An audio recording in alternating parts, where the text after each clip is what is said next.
hear them. Stand ho! Who is there? Friends to this ground. And liegemen to the Dane. Give you good night. Oh, farewell, honest soldier. Who hath relieved them? Bernardo hath my place. Give you good night. Hola, Bernardo. Say, what is Horatio there? A piece of him. Welcome, Horatio. Welcome, good Marcellus. What has this thing appeared again tonight? I have seen nothing. Horatio says 'tis but our fantasy, and will not let belief take hold of him, touching his dreaded sight, twice seen of us. Therefore I have entered him along, with us to watch the minutes of this night, that if again this apparitor come, he may approve our eyes and speak to it. Tush, tush, 'twill will appear. Sit down a while, and let us once again assail your ears, that are so fortified against our story, what we 2 nights have seen. Well, sit we down and let Bernardo speak of this. Last night of all, when yon same star that's westward from the pole had made his course to illuminate that part of heaven where it now burns, Marcellus and myself, the bell then beating one. Peace, break thee off. Look where it comes again. In the same figure, like the king that's dead. Thou art a scholar, speak to it, Horatio. Most like. It heralds me with fear and wonder. It would be spoke to. Question it, Horatio. What art thou that usurped this time of night together that fair and warlike form in which the majesty of buried Denmark did sometimes march? By heaven I charge thee, speak! It is offended. See, it stalks away. Stay! Stay, speak! I charge thee, speak! 'Tis gone and will not answer. How now, Horatio? You tremble and look pale. Is this not something more than fantasy? What think you on it? Before my God, I might not this believe without the sensible and true avouch of mine own eyes. Is it not like the king? As thou art to myself, such was the very armor he used to wear. 'Tis strange. Thus twice before, and jump at his dead hour.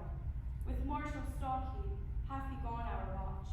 And what particular thought to work I know not, but in the gross and scope of my opinion this bodes some strange eruption to our state. I think it be no other but and so, that this portentous figure, so like the king that was, comes armed through our watch.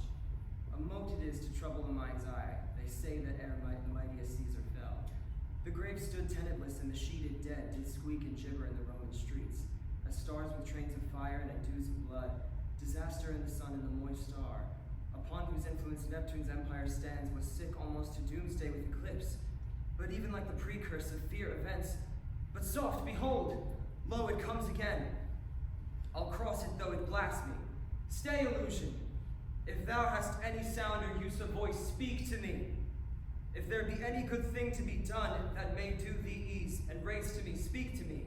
If thou art privy to thy country's fate, which happily foreknowing may avoid, oh, speak! Stop it, Marcellus. Shall I strike at it with my partisan? Do, if it will not stand. 'Tis here. 'Tis gone. 'Tis here. We do it wrong, behind so majestical, to offer it to the show of violence. For it is the air invulnerable, and our vein blows malicious mockery. It was about to speak when the cock crew. And then it started, like a guilty thing upon a fearful summons. I have heard the cock, that is the trumpet to the morn, doff with his lofty and shrill-sounding throat and wake the god of the day. And at his warning, whether in sea or fire, in earth or air, the extravagant and erring spirit hies to the distant fine. And of the truth herein, this present object made probation. It faded on the crowing of the cock. Aye, look, the morn, in russet mantle clad, walks o'er the dew of yon eastward hill. Break we watch up, and by my advice let us impart what we have seen tonight unto young Hamlet, for upon my life this spirit dumb to us will speak to him. Do you consent we shall acquaint him with it as needful in our loves, fitting our duty? Let's do it, I pray, and in the morning I know where we shall find him most convenient.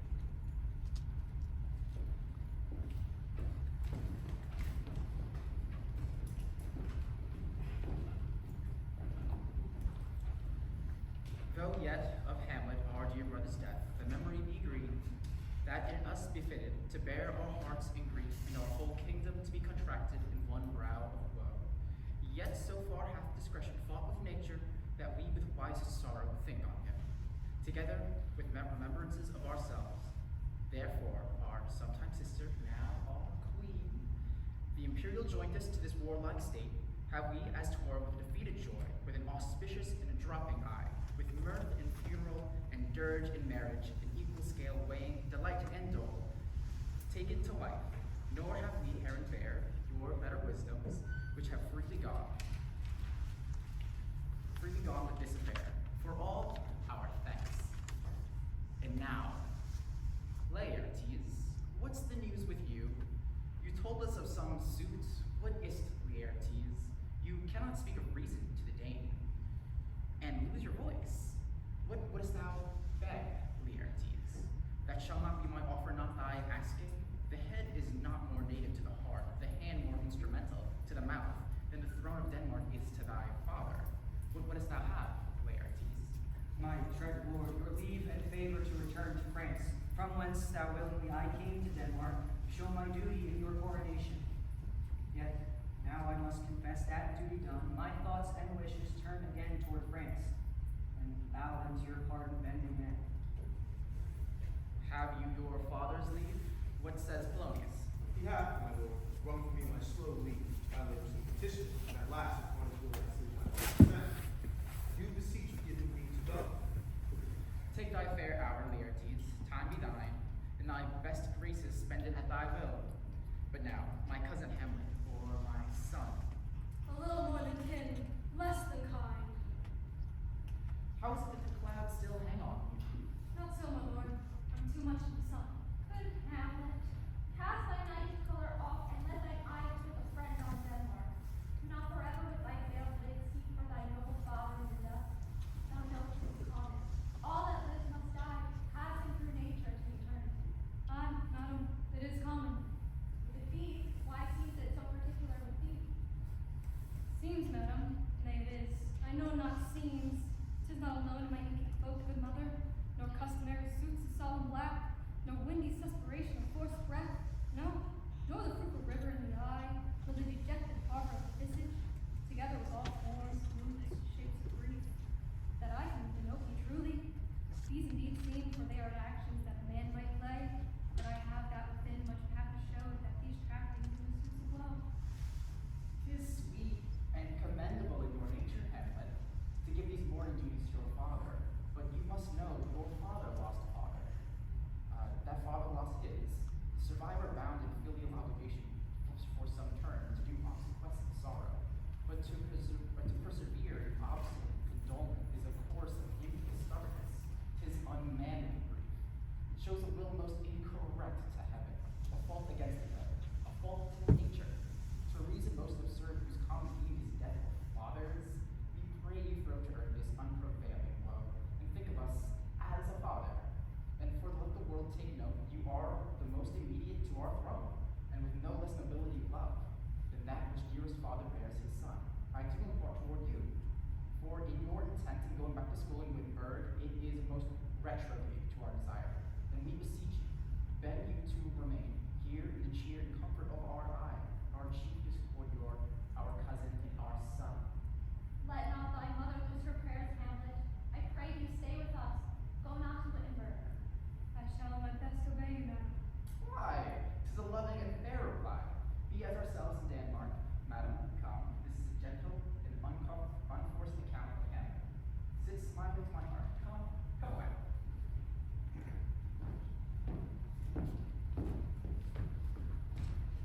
Oh, that this too solid flesh would melt and thaw and resolve into a dew. Oh God, God, how weary, still, and flat, and unprofitable seems to me all the uses of this world. But 2 months dead, nay, not so much too. So excellent a king, so loving to my mother, and that he might not between the winds of heaven to visit her face too roughly. Heaven and earth, must I remember, frailty thy name as a woman, and 1 month a widow, married my uncle, my father's brother, and no more like my father than I to Hercules. And within a month, ere yet the salt and most righteous tears left in flushing in her gall eyes, she married, oh most wicked speed, into post with such dexterity and incestuous feats. It is not, nor it cannot come to me, but break my heart, for I must hold my tongue. Hail to your lordship. Horatio, I am glad to see you. The same, my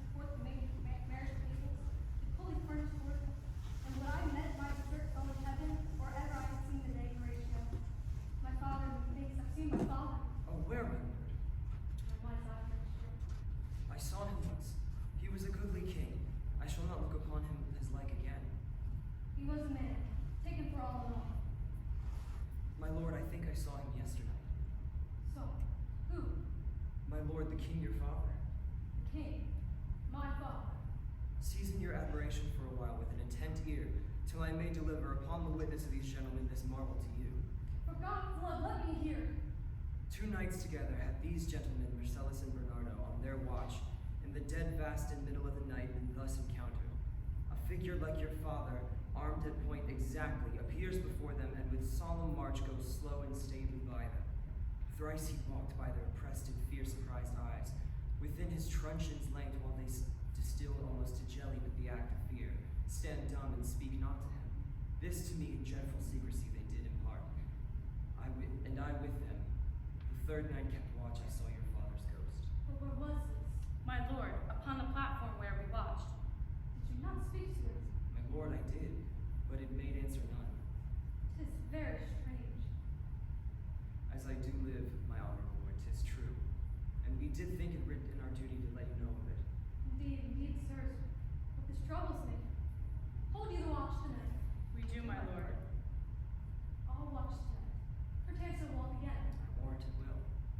If it assume my noble father's person, I'll speak to it. Though hell itself should gape and build me, and bid hold me my peace, I pray you all, if you hold me hither or conceal this sight, let it be tenable in your silence still. And whatsoever else shall happen tonight, give it an understanding, but no talk. I will requite your loves, so fare you well. Upon the platform, till 11, 12, I'll visit. Our duty to your honor. Your loves as mine to you. Farewell.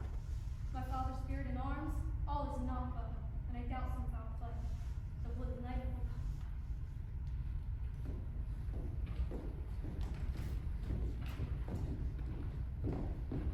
My necessaries are embarked. Farewell.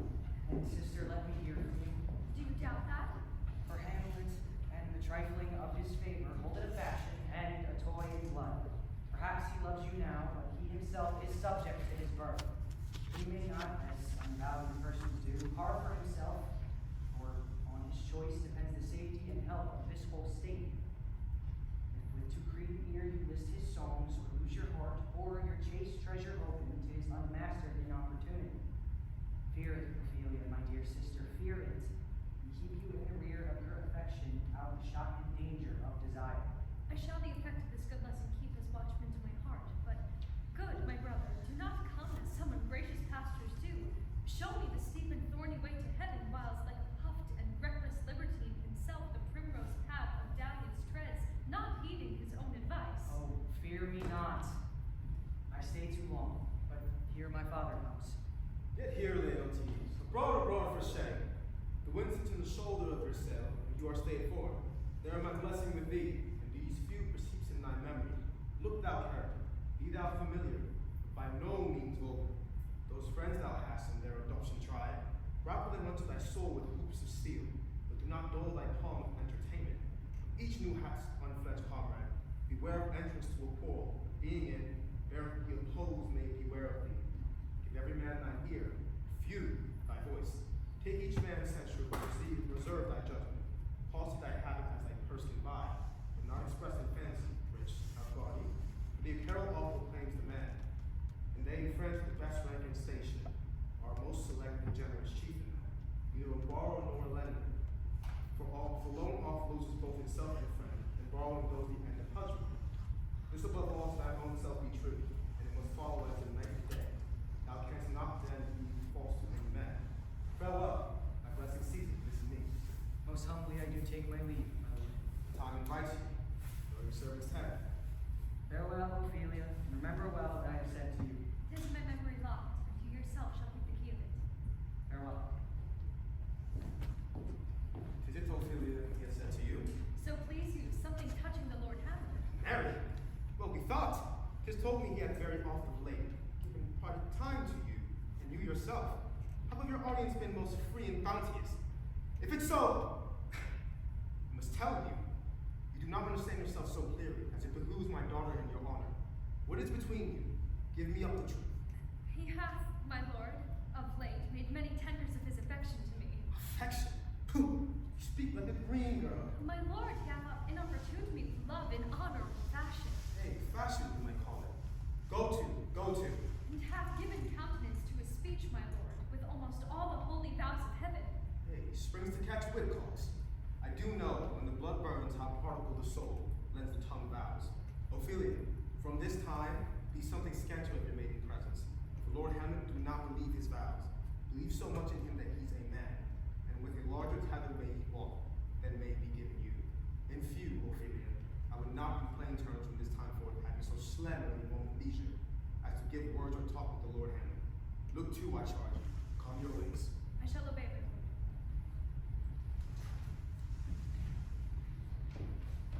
The air breaks truly. It's very cold. It is a nipping and an eager air. What hour now? I think it lacks 12. No, it is struck. Indeed, I heard it not. It then draws near the season wherein the spirit held his wont to walk. The king doth wake tonight, and takes his ruse, and keepless sail in the swagging upsing wheels. And as he drains his draughts and wrench down, the kettle drum and trumpets thus bray out the triumph of his pledge. Is it a custom? Aye, merry is it.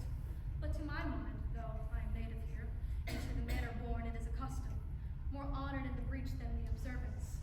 This heavy-headed revel, east and west, makes us truce and tax of other nations. They call us drunkards, or with Swinish phrase, soil our addition. And indeed it takes from our achievements. So, often chances in particular men that, for some vicious mold of nature in them, as in their birth, wherein they are not guilty, since nature cannot choose his origin, by the overgrowth or some complexion, oft breaking down the pales of force of reason, or by some habit that too much pale the overlands of the form of positive manners, that these men carrying, I say, the stamp of one defect, being the nature's liberally of fortune's star, their fortunes else be they as pure as grace, and as if it is men may undergo, shall in the general sense take corruption from a particular fault and mistreat with evil. Look, my lord, it comes. Angels and ministers of grace defend us. Be thou spirit helping goblin damned. Bring these heirs from heaven and blasts from hell. Be thy intents wicked and charitable. Thou come in such questionable shape that I speak to thee. I call thee Hamlet, king, father, embroiled Dane. Answer me. What may this mean? Thou, dead corpse again, complete steel revisit, thus glimpse of the moon, and so warped to shake our disposition. What thoughts beyond the reaches of our souls say? Why this? Wherefore? What should we do? It beckons you go with it, as if to some impartment did desire to you alone. Look with what courteous action. It waves you to a more removed ground, but do not go with it. No, by no means. It will not speak, and I'll follow it. Do not, my lord. Why? What should be the fear? What if it tempt you toward the flood, my lord, or to the dreadful summit of the cliff that beetles o'er his base into the sea, and there assume some other horrible form which might deprive your sovereignty of reason and draw you into madness? Think of it. It weighs me still. Come on, I'll follow you. You shall not go, my lord. Put off your hands. Be ruled you shall not go. Still I am called. Unhand me, gentlemen. By heaven, I'll make the ghost of him that he lets me. I say away. Go. I'll follow you. He waxes desperate with his desperation. Let's follow. 'Tis not fit thus to obey him. Have after us what issue of this will come. Something is rotten in the state of Denmark.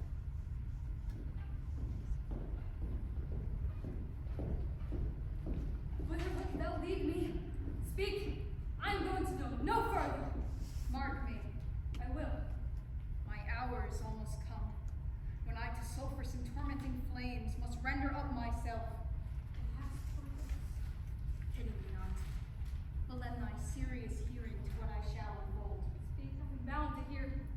I am thy father's spirit, doomed for a certain term to walk the night, and for the day confined to fast and fires, till the foul crimes done in my days of nature are burnt and purged away. But that I am forbid to tell the secrets of my prison house.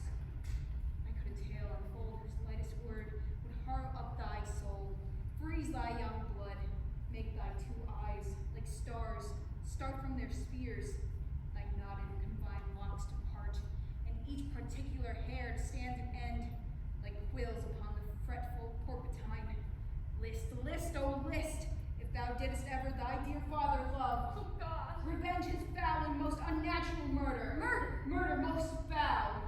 I hate so me to know it, that I, with his mediation and thoughts of love, may sweet to my revenge. Now, Hamlet, here, 'tis given out that, sleeping in my orchard, a serpent stung thee. forged by a process of my death, rankly abused. But no, Shadowwood. The serpent that did sting my father's life now wears his crown. My prophetic soul, my uncle! Aye, that incestuous, that adulterate beast, with witchcraft of his wit, with traitorous gifts, oh wicked wits and gifts, that have the power so to seduce, when to his shameful lust, the will of my most seeming virtuous queen. Oh Hamlet, what a falling off was there from me, whose love was of that dignity, that it went hand in hand even with the vow I made to her in marriage. But soft, methinks I scent the morning air.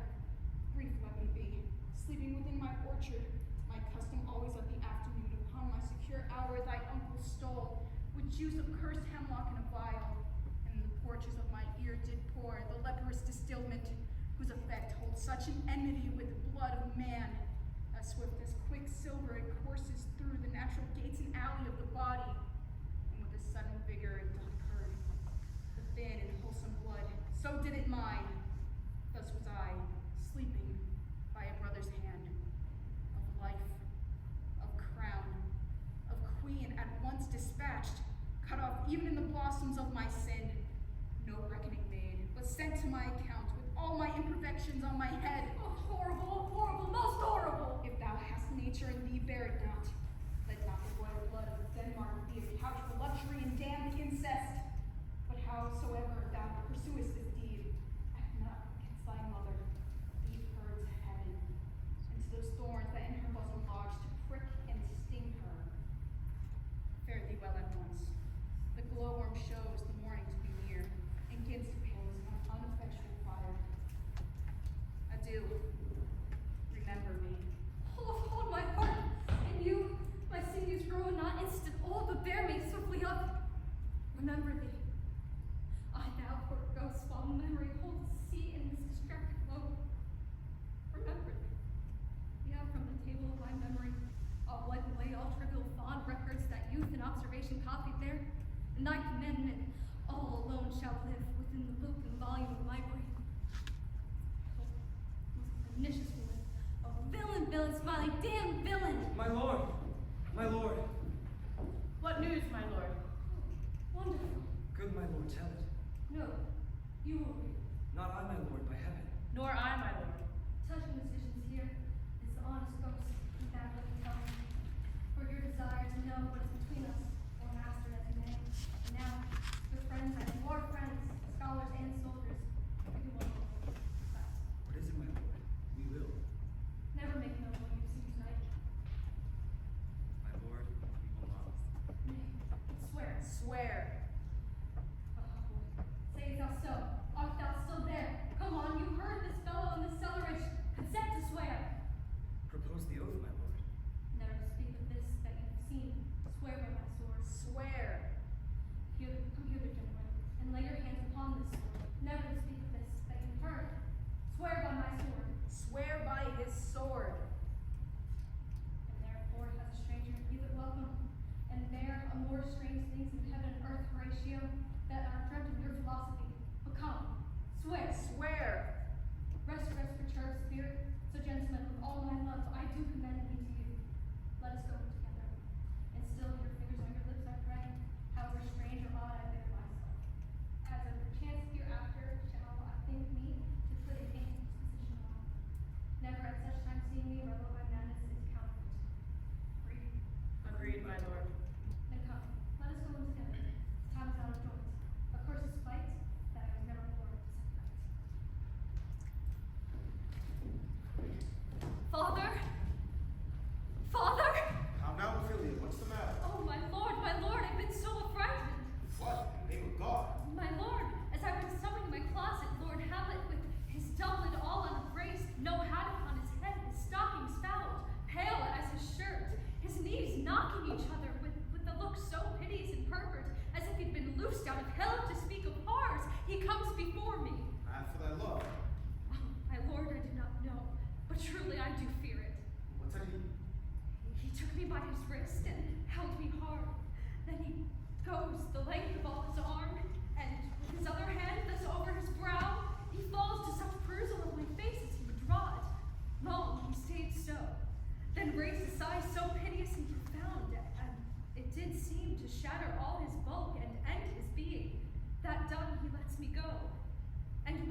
shoulder turned, he seemed to find his way without his eyes, for out of doors he went without their help, and to the last bended their light on me.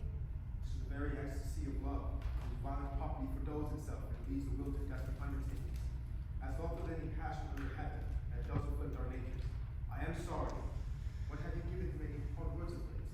No, my good lord, but as you did command, I did repel his letters and denied him access to me. It made him mad. I'm sorry that with better heed and judgment I had not noted him. I fear he did but trifle with me by heaven.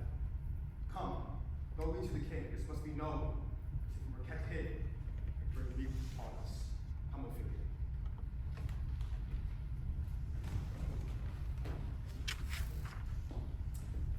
Welcome, dear Rosencrantz and Guildenstern. Moreover, that we much did long to see you, the need we have to use of you did provoke our hasty sendings. Something have you heard of Hamlet's transformation? So I call it, since not the outward nor inward man resembles what it should be, more than his father's death, that thus hath put him so much from the understanding of himself, I cannot dream of. I entreat you both that, being of so young of days brought up with him, you draw him on to pleasures, and to gather so much as from occasion as you may glean. Whether aught to us unknown afflicts with us, that opened lies within our remedy. Good gentlemen, we have talked of you, and sure I am two men that are not living to whom we can more adhere. If it will please you thus to expend your time with us a while for the supply and profit of our home, your visitation shall receive such thanks as fits a king's remembrance. Both your majesties, might by the sovereign power you have us, put your dread pleasures more into command than to entreat. But we both obey, and here give up ourselves in the full bent to lay our service freely at our feet to be commanded. Thanks, Rosencrantz, and gentle Guildenstern. Thanks, Guildenstern and gentle Rosencrantz, and I beseech you instantly to visit my much too changed son. Go, some of you, and bring these gentlemen where Hamlet is. Heavens make our presence and our practices pleasant and helpful to him. Aye, amen. Polonius, good minister, what news? Assure you, my good liege, I hold my duty as I hold my soul, both to my God and to my gracious king. Your drift, Polonius? That I do think, or else this brain of mine hunts not the trail of policy so short as it had us to do, that I had found the very cause of Hamlet's lunacy. Oh, speak of that. That I do long to hear. He tells me, my dear Gertrude, that he hath found the head and source of your son's distemper. I doubt it is no other than the vein. Well, we shall say to him. Proceed, dear counselor. My liege, and madame to expulsate what majesty should be, what duty is. My day is day, night is night, and time is time. We're nothing but to waste night, day, and time. Therefore, since brevity is the soul of wit, I will be brief. Your noble son is mad. Mad call I, for to define true madness, what is it but to believe nothing but elsewhere mad? Let that go. More matter, with less art. Then I swear I use no art at all. That he is mad, 'tis true, 'tis true, 'tis pity. And pity 'tis true. A foolish figure, but farewell it, for I will use no art. Mad let us grant him then, and now remains, we found out the cause of this effect, or rather say the cause of this defect. For this effect defective comes by cause, thus it remains the remainder thus considered. I have a daughter, while she is mine, who in her duty and obedience mark, had given me this. Now gather and summarize. To the celestial beautified Ophelia.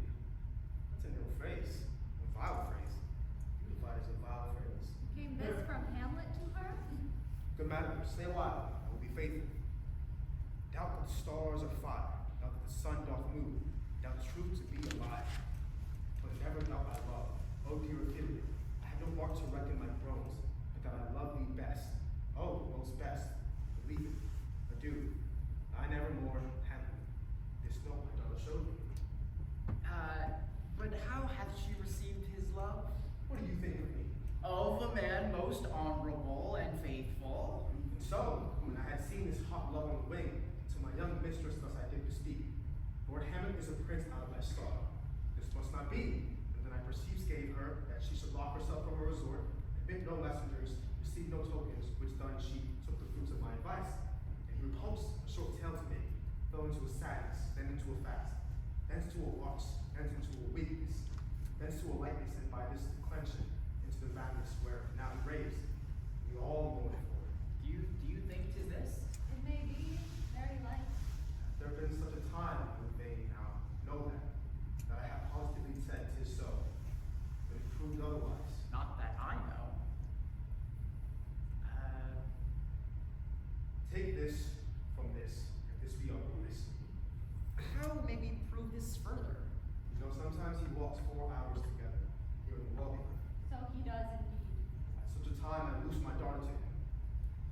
lag behind Arslan. Mark the encounter. If he loves her not, and not made mad by her refusal, let me be no assistant for a state. But keep a farm and cattle. We will try it. But look where sadly the poor wretch comes reading. Away, I do beseech you. Both away. I'll board him presently. And give me leave.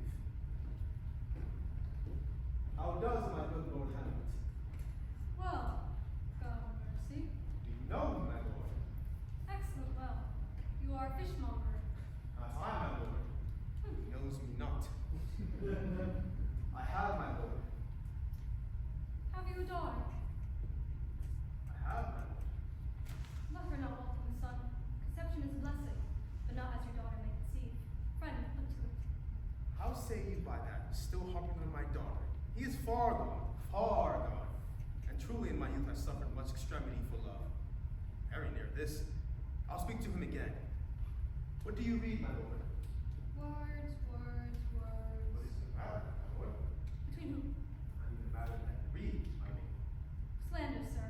For the Q. Roos says here that old men have gray beards, and that their faces are wrinkled, that their eyes purge with thick ambler and plum tree gum, and that they have plentiful lack of wit, and together with the most weak hands, all of which, sir, though I most powerfully and potently believe, yet I hold it not honestly to have it thus set down for you, yourself, sir. Should I be as old as I am, like a crab, you go backward. Though this be madness, yet there is a method in it. I will leave him and suddenly contrive the means of meeting between him and my daughter. My honorable lord, I will most humbly take my leave. You cannot, sir, take anything from me that I be more than willing to part with all except my life. With all except my life. Very well, my lord. These tedious old fools. Let's go to see Lord Hamlet. There he is. My honored lord. My most dear lord. My excellent good friends, Rosencrantz and Guildenstern. How good lads, how do you both? As indifferent as children of the earth. Happy in that we are not over happy. On Fortune's cap, we are not very button. Well, what news brings you? None, my lord, but that the world's grown honest. And doomsday is near. But your news is not true. Let me question more in particular. What have you, my good friends, deserved at the hands of Fortune that she sends you to this prison today?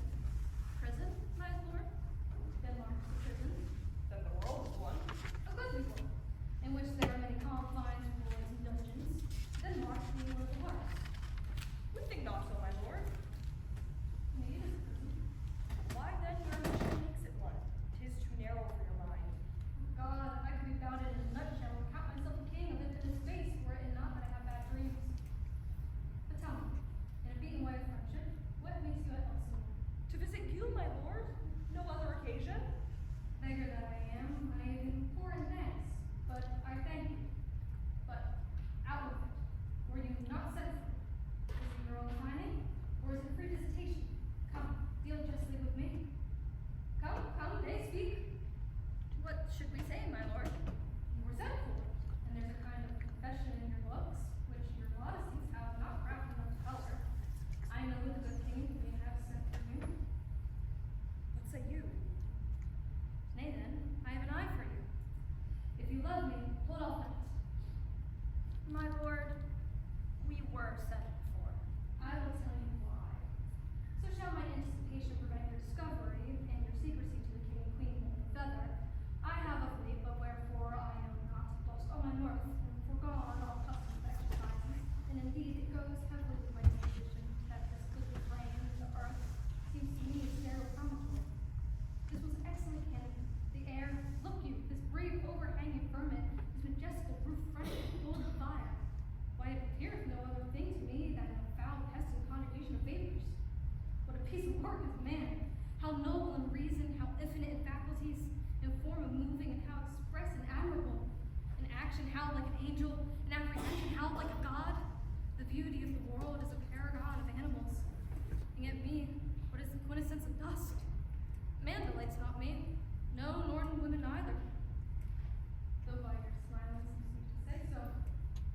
My lord, there was no such stuff in my thoughts. Why did you laugh then when I said man delights not me? To think, my lord, you delight not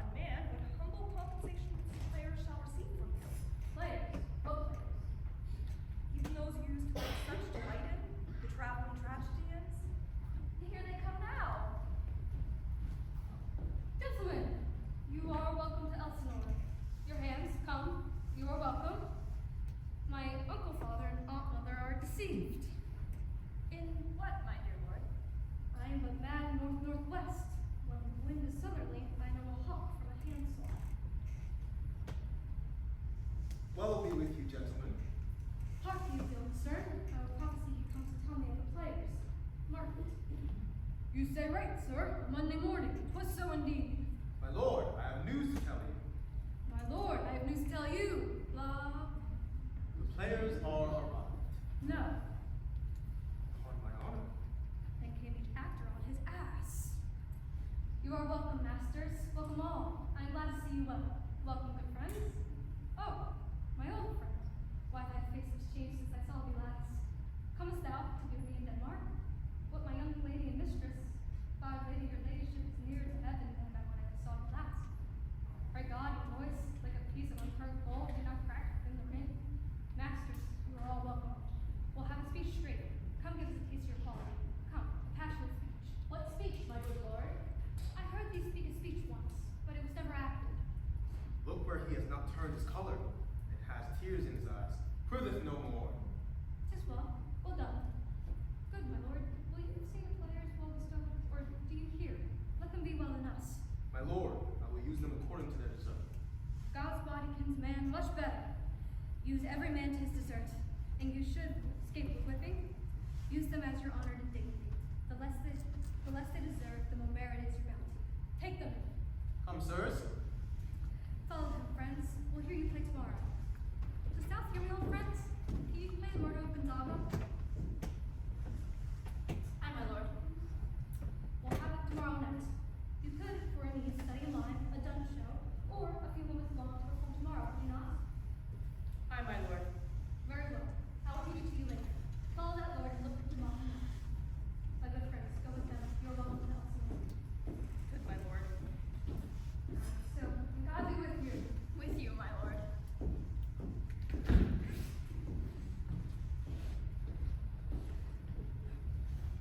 Now I'm alone. What a rogue and peasant slave I.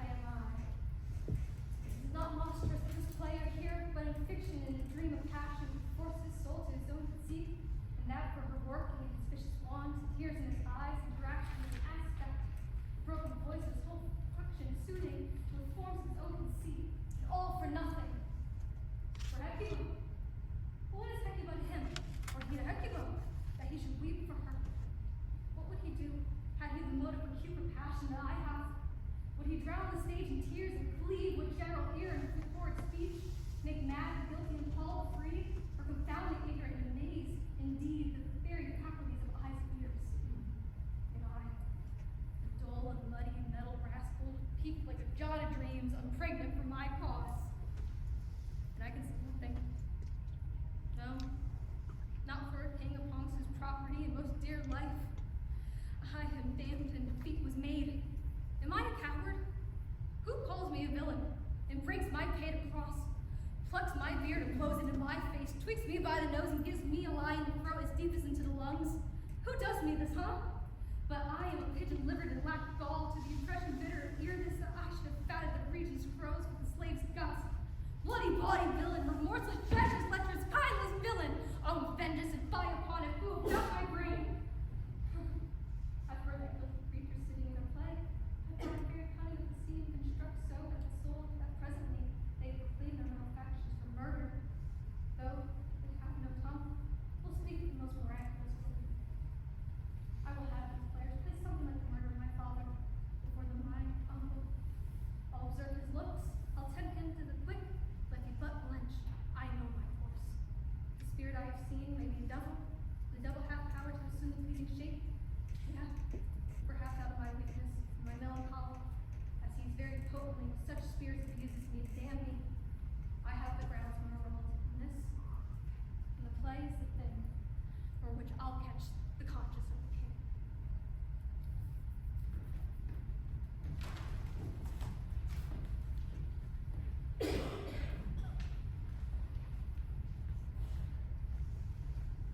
And can you, by no drift of circumstance, get from him why he puts on this confusion, grading away so harshly all his days of quiet, turbulent and dangerous and lunacy?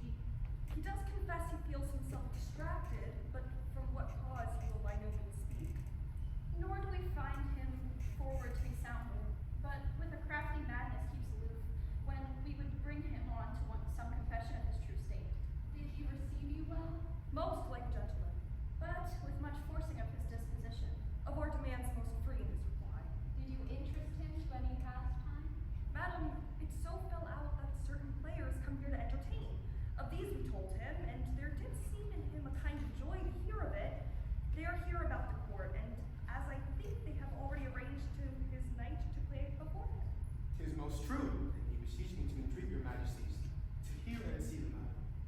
With all my heart it doth content me to hear him so inclined. Good gentlemen, give him further edge, and drive his purpose on to these delights. We shall, my lord. Sweet Gertrude, leave us too, for we have closely sent for Hamlet, hither, that he, as 'twere by accident, may here affront Ophelia. Her father and myself will so bestow ourselves that, seen unseen, we may of their encounter frankly judge and gather by him if he is behaved, if be affliction of love or no. That thus peace suffers for. I shall obey you. And for your part, Ophelia, I do wish that your good union be the happy cause of Hamlet's wildness. So shall I hope your virtues will bring him to his wonted way again, to both your honor. Madam, I wish it may. Ophelia, walk you here. Gracious so pleasing. We will bestow ourselves. Read the book, that prayer for exercise may hide. You're upset. It is not well proved, my king, that with such show of pious action and devotion, we may conceal our inward turmoil, of the devil himself be in us. Oh, 'tis true. How smart a lash that speech doth give me conscience. My deeds lay hidden neath my painted words. Oh, heavy burden. Hear him coming. Let's withdraw, my lord.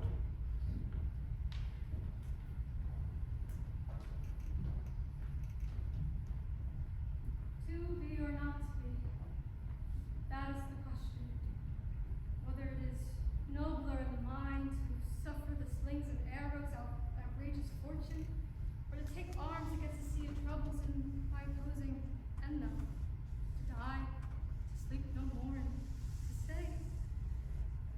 With 1,000 outbreaks and actual shock that to err to, and to die, to sleep, and to sleep, chance to dream. There's the will. For in that sleep of death, what dreams may come, when we have shuffled off this mortal coil, and it must give us pause. There's the respect that makes calamity of so long life, for who would bear the whips and scorns of time, when he would take himself to his own rest with his own bodkin? Who would these burdens bear, to grunt the sweat of under a weary life, but with the dread of something after death? The undiscovered country, for whose born no traveler returns, pulses the will, and makes us rather bear those ills we have than to fly others we know not of. Thus the conscience does make cowards of us all, and thus the native hue of resolution is sickle o'er with the pale cast of thought. Soft you now, the fair Ophelia, and if in thy own risings, and all my sins be remembered. Good, my lord. How does your honor for this many a day? I humbly thank you. Well, oh well. My lord, I have remembrances of yours that I have longed to redeliver. I pray you now receive them. No, not I never gave you aught. My honored lord, you know right well you did, and with them words of so sweet breath composed as made the things more rich. There would be lost. Take these again, for to the noble mind rich gifts wax poor when givers prove unkind. There, my lord. Are you honest? My lord, Are you fair? what means your lordship? I did love you once. Indeed, my lord, you made me believe so. You should not have believed me, for virtue could not so inoculate our old stock, but we shall relish of it. I love you not. I was more deceived. Get thee to a nunnery. Why wouldst thou be a breeder of sinners? I am myself indifferent and honest, but yet I could accuse me of such things that were better my mother had not borne me. I am very proud, revengeful, ambitious, with more offenses at my beck than I have thoughts to put them in, imagination to give them, or time to act them in. Wish such a fellows as I do. We aren't knaves all, and believe none of us. Go that way, sweet nunnery. Where is your father? At home, my lord? Let the doors be shut upon him, and that he may pay a fool nowhere else, but in his own house. Farewell. Help him, you sweet heaven. If thou dost marry, I give thee this plague for thou dowry. Be thou chaste as ice and pure as snow, and thou shalt escape calamity. Get thee to a nunnery, and go farewell, or if thou wilt needs marry a fool, for wise men know well enough that monsters you make of them. To a nunnery. Go, and make quickly too. Farewell. Oh, heavenly powers, restore him. I say, we will have no more marriages. Those that are married already, all but one shall live. The rest shall keep as they are. To a nunnery. Go! What a noble mind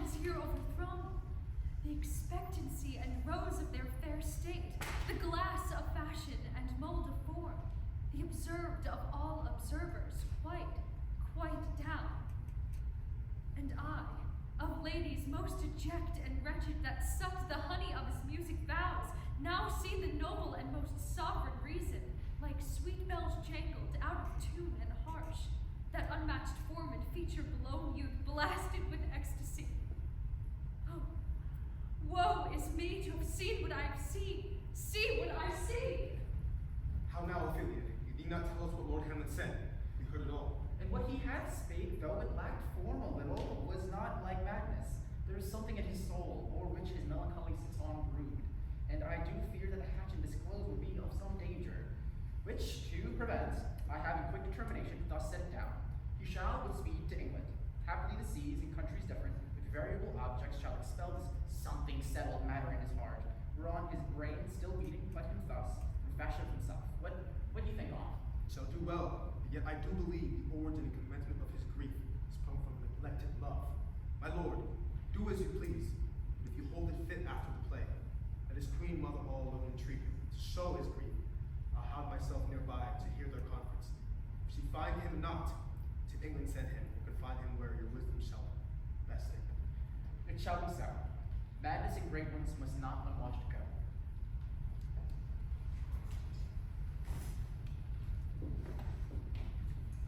Speak the speech, I pray you, as pronounced it to you. Tributely on the tongue, but if you mouth it, as many of your players do, I would as soon as the town crier spoke my lines. Nor do not saw the air too much with your hands thus, but use all gently, for in the very torrent tempest, and, as I would say, whirlwind of your passions, you must acquire and beg it a temperance that gives you its smoothness. Go, make it ready. We will, my lord.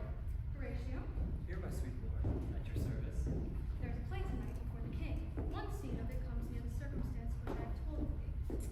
Of my father's death, I prithee thee, when thou seest the act in foot, even in the very common of thy soul, observe my uncle. It is called to guilt do not itself unkennel in one's speech.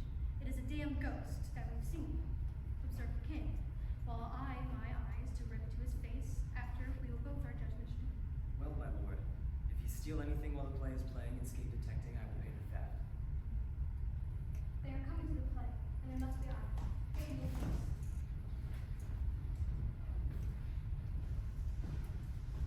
How fares our cousin Hamlet? Excellent. I fixed it in a million's dish. I ate the air, promising grand, you could not be happy so. I have nothing with this answer, Hamlet. These words are not mine. Nor mine now. Be the players ready. I, my lord, they stay upon your patience. Come hither, my dear Hamlet, sit by me. No, good mother. Here's what can bell more attractive. Ho! You want that? Lady, shall I lie upon your lap? No, my lord. I need my head upon your lap. You are merry, my lord. Who, I? I, my lord. What should a man do but be married? For, how look my cheerfully my mother looks, and my father died within 2 hours. Nay, 'tis twice 2 months, my lord.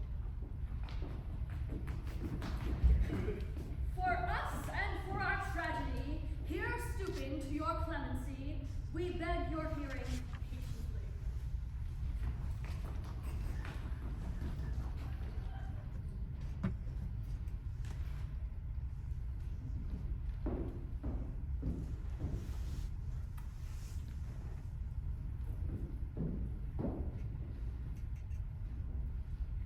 Faith, I must leave thee, love, and shortly too.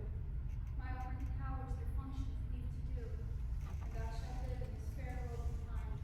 Honor, love, and happily one is kind, the husband shalt thou. Oh, confound the rest! Such love needs be treason in my breast. When second husband leave me accursed, none wed the second but who killed the first. The instance that the second marriage move are base respects of thrift, but none of love. A second time I kill my husband dead, when second husband kisses me in bed. I do believe you think what now you speak, but what we do is turn off the break. This world is not for I, nor 'tis not strange, that even our love should with our fortunes change. Our wills and faith do so contrary run, that our devices still are overcome. Our thoughts are ours, their ends none of our own. So think thou wilt no second husband wed, but die thy thoughts when thy first lord is dead. But hear and hence pursue me lasting strife. If once a widow ever be our wife, 'Tis deeply scorned. Sweet, leave me here a while. My spirits grow dull, and fan I would beguile the tedious day with sleep. sleep, rock their brain, and never come mischance between us twain. Naughty, how you like this play? The lady doth protest too much, methinks. What do you call this play? The mousetrap. 'Tis a native piece of work. But of that, your majesty, we have free souls such as us not. Have you heard the arguments? Is there no offense in it? No, no, they do but jest. Poison and jest, no offense to the Lord. Here comes the villain, cousin to the king. You are as good as a chorus, my lord. Thoughts black, hands act, drugs fit in time agreeing, confederate season, else no creature seeing, thou mixture rank of midnight weeds collected, with Hecate's ban, thrice blasted, thrice infected, thy natural magic and dire property, on wholesome life usurp immediately! Excellent, we shall see anon how the murderer gets the love of Gonzalo's wife. The king rises. What? Afraid of a false fire? How fares my lord? Stay, mother, the end is near.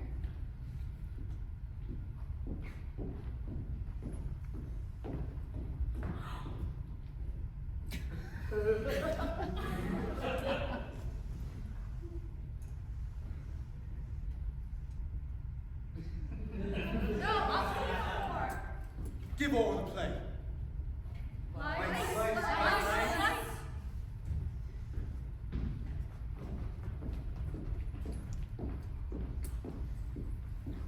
Horatio, takes a ghost's word for £1,000. Just proceed. Very well, my lord. Upon the topic of poison. I did very well note it. Good my lord, vouchsafe me a word with you. Sir, a whole history. The king, sir. Sir, what of him?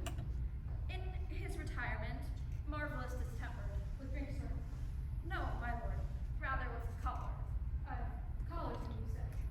Good my lord, put your discourse into some frame, and start not so wildly from our affair. I am tame, sirs. Pronounce. The queen, your mother, in most great affliction of spirit hath sent me to you. Your welcome. Nay, good my lord, this courtesy is not of the right breed. If it shall please you to make me a wholesome answer, I will do your mother's commandment. If not, your pardon in my return shall be the end of my business. Sir, I cannot. What, my lord? Make you a wholesome answer. My wit's deceased. But to the matter, my mother, you say? Then thus she says, your behavior hath struck her into amazement and admiration. Oh, wonderful son that can so astonish a mother. But there is no sequel that deals with his mother's admiration. Impart. She desires to speak with you in her closet ere you go to bed. We shall obey, where she 10 times our mother. Have you any further trade with us? My lord, you once did love me. And do still, by these pickers and stealers. Good, my lord. What is the cause of your distemper? You do surely bar the door open your own liberty if you deny your griefs to your friends. Sir, I love your face. How can that be when you were the crown prince of Denmark? Come the music, come the recorders. Let me see one. Will you play upon this mic? My lord, I cannot. I pray you. Believe me, I cannot. I do beseech you. I know no touch of him, my lord. It is easy as lying. Govern these steps with your fingers and thumbs. Give it breath with your mouth, and the discourse with the most elegant music. Look you, these are the stops. But these cannot I command to any utterance of harmony. I have not the skill. But look you now. How unworthy a thing you make of me. You would play upon me. Would you make me seem as to not know my stops? Would you pluck out my heart and my mystery? Would you sound me from the lowest note to the top of my compass? And is there such music, an excellent voice in this little organ, yet you cannot make it speak? Blood, do you think I'm easier to be played upon than this pipe? Call me an instrument when you will, that you can fret me, you could not play. My lord, the queen would speak with you, and presently. Do you yonder the cloud that owns the shape of a camel? The mass, and 'tis like a camel indeed. Methinks it's like a weasel, It's act like a weasel, or like a whale. very like a whale. Then I'll come to my mother by and by. I will come by and by. You will say so. By and by is easily said. Leave me, friends. bewitching of nights, when the churchyards yawn and hell itself breaks out, contagion to this world. Now I can drink hot blood and do such bitter business as the day, but quake to look on. Soft. Now my mother, let me be cruel, not unnatural. I will speak daggers to her, but use none. My tongue and soul at this prance, but the tongue's words destroy her. So be it.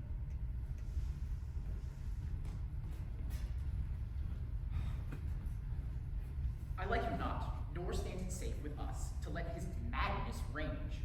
Therefore prepare you, that he to England shall along with you. The terms of our estate may not endure. Hazard so near us as doth hourly grow out of his lunacies. We will ourselves provide. Most holy and religious fear it is to keep those many, many bodies safe that feed upon your majesty. Never alone to the king's side, but with the devil thrown. Arm you, I pray you, to the speedy voyage, for we will fetters put upon his fear, which now goes too free-footed. We will hasten this. My lord is going to his mother's closet. Behind the halls I'll convey myself. Tis meet that some more audience than a mother. Since nature makes them partial, should hear the speech. Very well, my liege. I'll call upon you here to go to bed and tell you what I know. Thanks, dear my lord. Oh, my offense is rank. It smells to heaven. It hath the primal and eldest cursed upon. A brother murder? Pray, I cannot, though inclination be as sharp as will. My stronger guilt defeats my stronger intent. What if this cursed hand were thicker than itself with brother's blood? Is there not enough rain in the sweet heavens to wash it white as snow? But I'll look up. My fault is past. Oh, but what form of prayer? Is there a form of prayer? Conserve my turn. Forgive me my foul murder. That cannot be, since I am still possessed of those effects for which I did murder. My crown, my own ambition, my queen. May one be pardoned and retain the offense? In the corrupt currents of this world, offense is gilded hand may show by justice, and is oft seen the wicked prize itself, buys out the law. But 'tis not so above. There is no shuffle.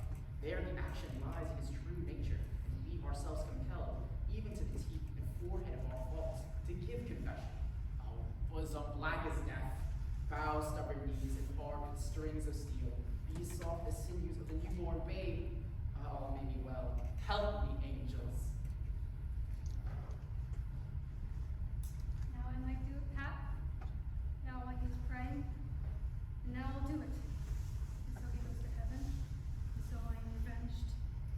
A villain kills my father, and for that, I, his sole son, do the same villain send direct to heaven. And then I am revenged, to take him the purging of his souls, when he is fit and seasoned for his passage. No. Upswing. When he is drunk asleep or in his rage, or in the incestuous pleasure of his bed, at gaming, swearing, or some act that he has no relish of salvation in it, then trip him, that his heels may be kicked to heaven, and that his soul may be damned and black as hell, whereto it goes. My mother waits, though your prayers preserve you now. They will come to me.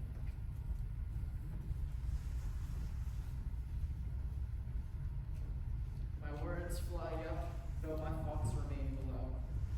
Without thoughts, never to heaven go.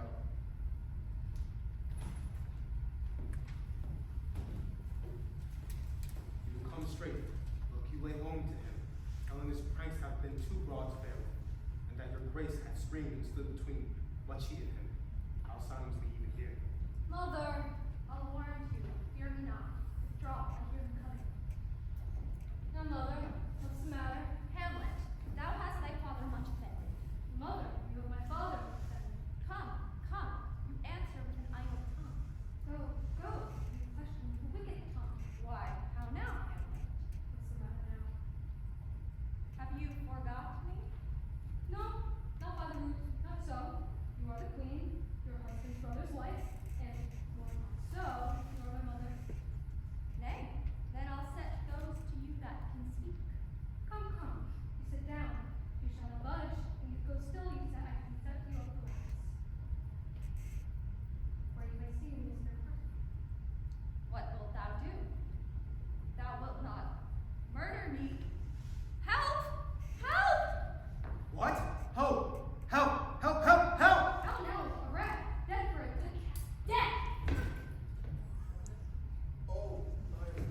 slave. Oh me, what hast thou done? Nay, I know not. Is it the king?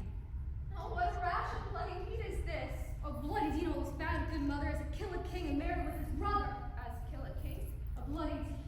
Aye, lady, it was my word. Thou wretched, rash, and true fool, farewell. And I took thee for thy better. Take thy fortune. Thou findest to be too busy in some danger. Leave ringing your hinds. Peace. Sit you down and let me wring your heart, for so shall I be made of pure stuff. What have I done that thou darest wag thy tongue and noise so rude against me? Such an act that blurs the grace and blush of modesty. I mean, what act? Look here upon this picture, and on this counterfeit presentment of two brothers.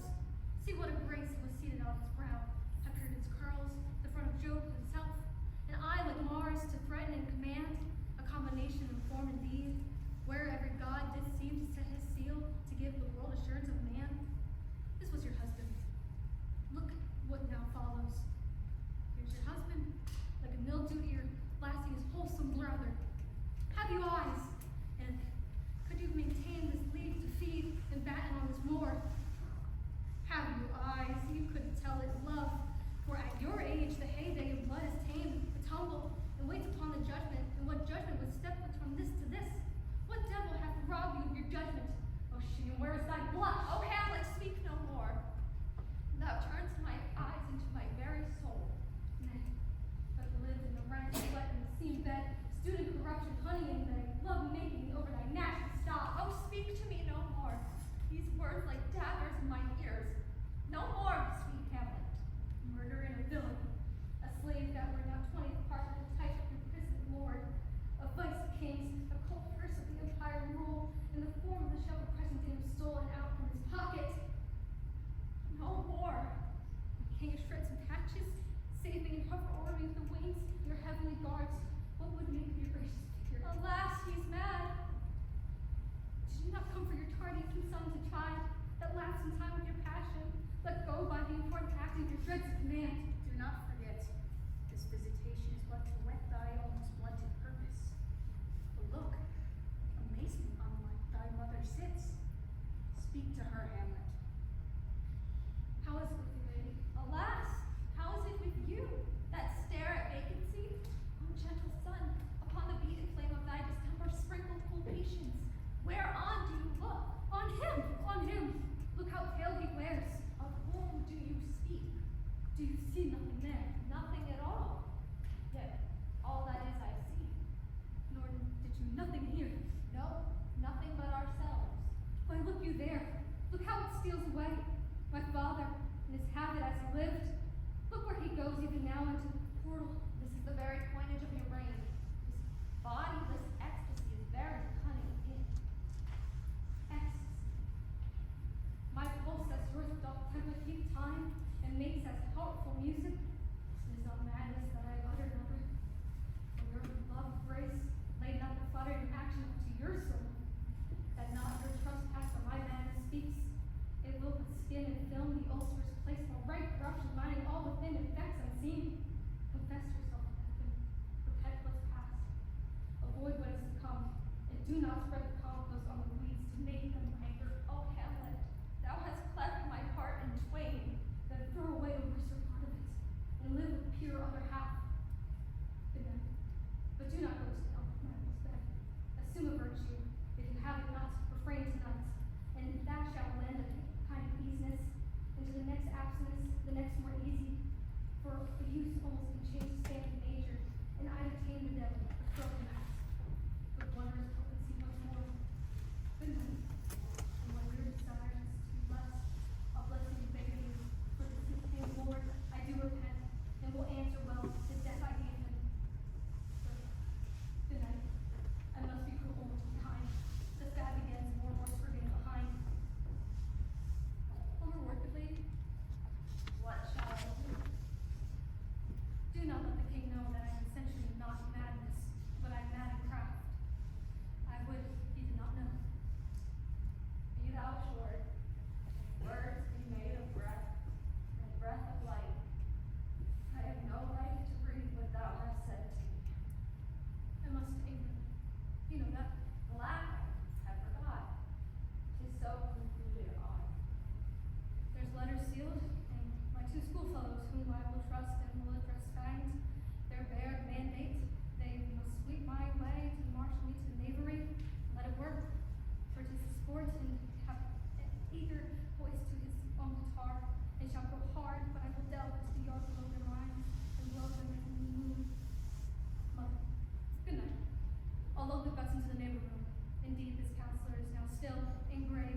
my foolish and pretty name, comes to draw toward the end of the fit.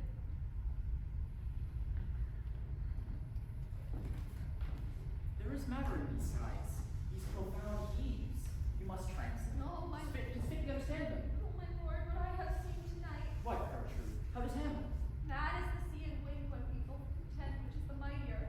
In his lawless fit behind the arras, hearing something stir, whips out his rapier, cries, a rat, and in this brainish apprehension kills the unseen good old man. Oh, heavy deed that hath been with us so, had we been there.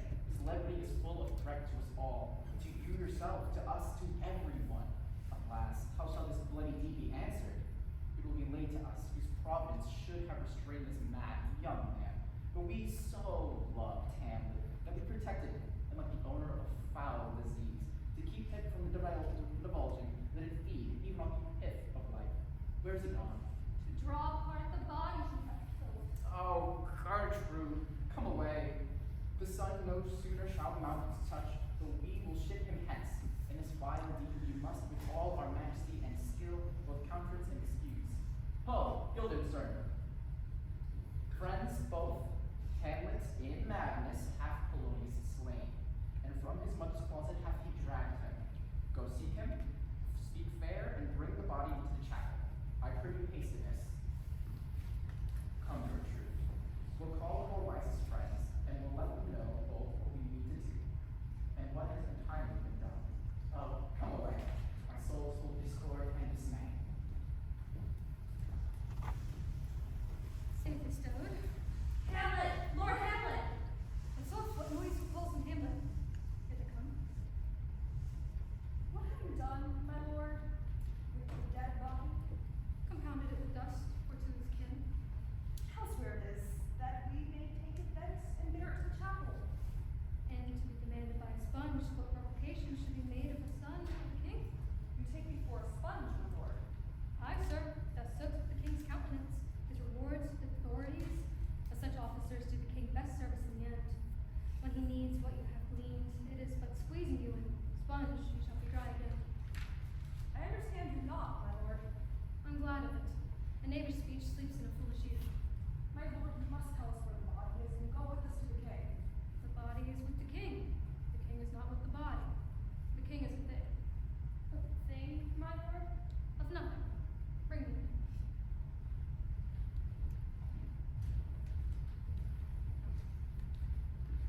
I have sent to seek him to go find the body.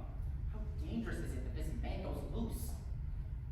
Oh, now, what hath befallen?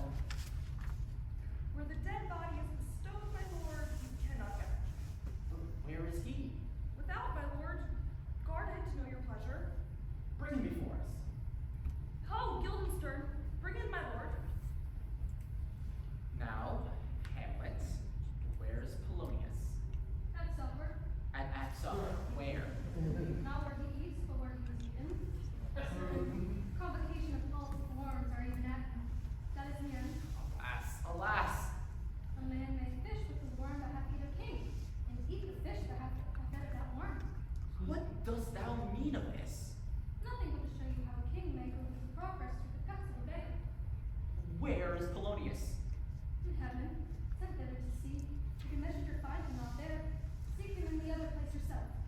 But, indeed, if you go find him not within these months, you shall notice him as you go to stare into the lobby.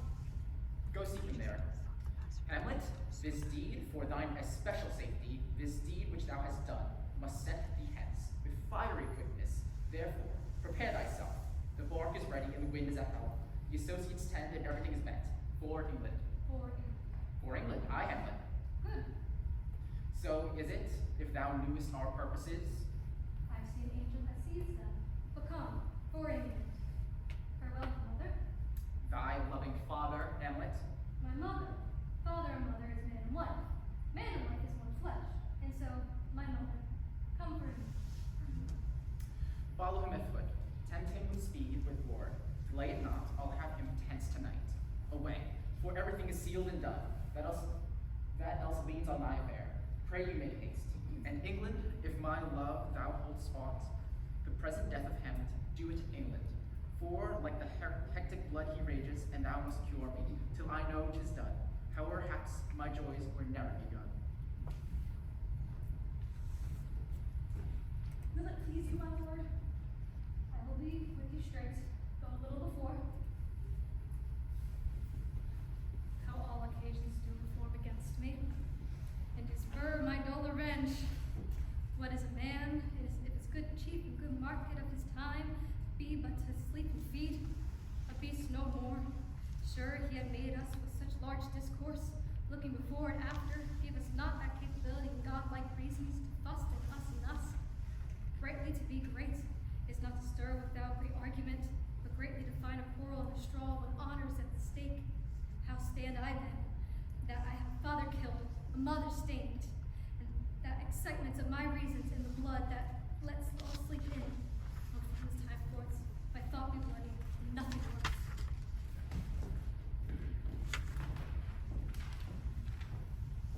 My sick soul, as sin's true nature is, each toy seems prologue to some great amiss. So full of artless jealousy is guilt, it spills itself, fearing to be spilt. Where's the beauteous majesty of devil? How now, Ophelia? How should I true love know from another one? Oh, his common Latin staff and his sandal shoe. Alas, sweet lady, what imports this song? Say you, nay, pray you mark. He is dead and gone. He is dead and gone, lady. At his head a grass green turf, at his heels a stone. Oh, oh, Nay, but Ophelia, pray you mark. White enshrouds the mountain snow. alas, look here, my lord. Lorded all of the sweet flowers, which bewept to the grave did not go with true love showers. How do you, pretty lady? Tomorrow is St. Valentine's Day. All in the morning dead time, and I am made at your window to be your Valentine. Then up he rose and donned his clothes and touched the chamber door. But in the maid, then out of maid, never departed more. Pretty, Ophelia. How long has she been thus? I cannot choose but weep to think they would lay him in the cold ground. My brother shall know of it, and so I thank you for your good counsel. Come, my coach. Good night, ladies. Good night, sweet ladies. Good night. Good night. Follow her close. Give her a good watch, I pray you. Oh, this poisoned deep grief. It springs all from her father's death. Oh, Gertrude. When sorrows come, they come not in single spies, but in battalions. First her father slain, next your son gone, and he the most violent author of his own just removed. The people whispering, oh, good Polonius' death, and ye have done but greedily in hugger mugger to inter him.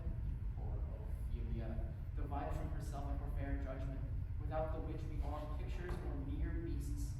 And last, her brother has come home from France, and he wants not buzzers to infect his ear with pestilent speeches of his father's death. alack, what noise is this? The doors are broke. Oh, thou vile king, where is my father? Calmly, good Laertes. What is the cause, Laertes, that thy rebellion looks so giant-like? Let him go, Gertrude. Tell me, Laertes, why thou art thus incensed. Let him go, Gertrude. Speak, man. Where is my father? Dad. But not like him. Let him demand his fill. How came he dead? I'll not be juggled with, I dare, damnation. I will be revenged most thoroughly for my father. Who shall stay you? Not all the world. Good Laertes, if you desire to know the certainty of your father's death, is to writ in your revenge that you'll do battle with both his friend and foe? None but his enemies. Will you know them, then? To his good friends, thus why I'll ope my arms. Why, now you speak like a good child and a true gentleman, that I am guiltless of your father's death, and I most sensibly in grief for it. It shall as level to your judgment peers, as day does to your eye. How now, what noise is that? Oh, heat, try up my brains, tears 7 times salt, burn out the sense and virtue of mine eye. By heaven, thy madness shall be paid by weight, till our scale turn the beam. O rose of May, dear maid kind, sister sweet Ophelia. O heavens, is it possible a young maid's wit should be as mortal as an old man's life? They bore him barefaced on the vine. Hey, none, hey, none. And in his grave reigned many a tear. Fare you well, my dove. Hadst thou thy wits and didst persuade revenge, it could not move thus. There's rosemary. That's for remembrance. Pray you, love, remember. And there's pansy. That's for thoughts.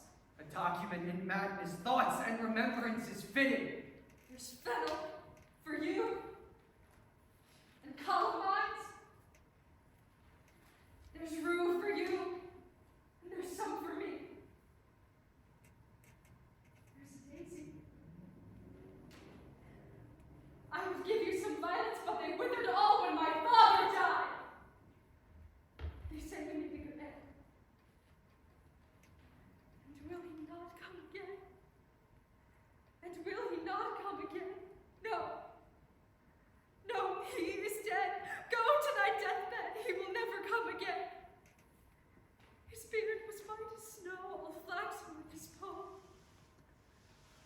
He is gone. He is gone, and we cast away moan.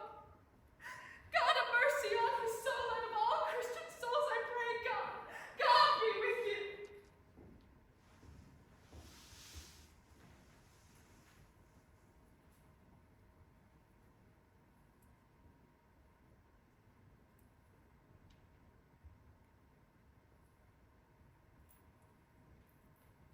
You say this, oh God! Laertes, I must commune with your grief, or do you deny me my right?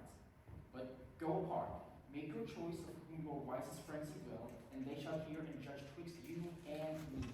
If by direct or by collateral hand they find us touched, we will our kingdom give, our crown, our life, and all that we call ours, to you in satisfaction. If not, be you content to lend your patience to us, and we shall jointly labor with your soul to give due content. Let this be so. His means of death, his obscure funeral, no trophy, sword, nor hatchment o'er his bones, no noble rite, nor formal ostentation, cry to be heard as 'twere from heaven to earth, that I must call into question. So you shall, and where the offense is, let the great axe fall. I pray you, go with me.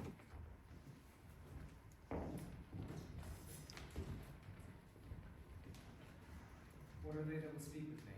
Seafaring men, sir. They say they have letters for you. Let them come in. I do not know from what part of the world they should be greeted, if not from Lord Hamlet.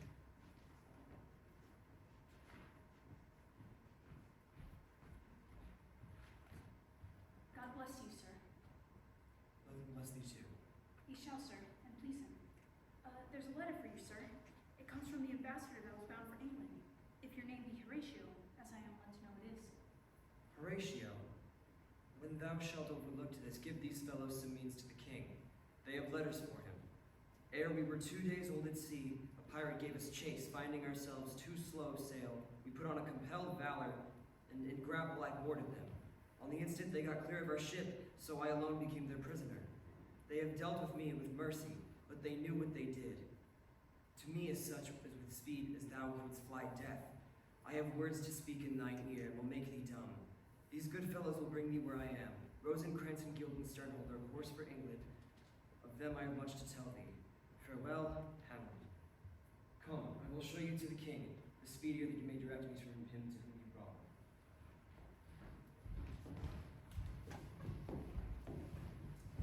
Now, you must put me in your heart for friend, since you have heard, and with a knowing ear, that he who hath your noble father slain pursued suit my life.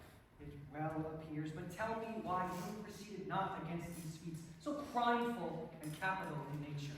'Tis for the love the Danish people bear him, who, in dipping all his faults in their affection, would, like the spring that turneth wood to stone, convert his faults to graces, so that my arrows, too slightly timbered for so loud a wind, would have reverted to my bow again, and not where I had aimed And them. so have I, a noble father, lost a sister, driven into desperate terms, but my revenge will come.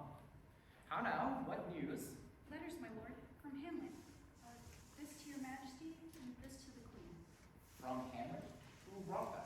Sailors, my lord. They say, I saw them not. Laertes, you shall hear them.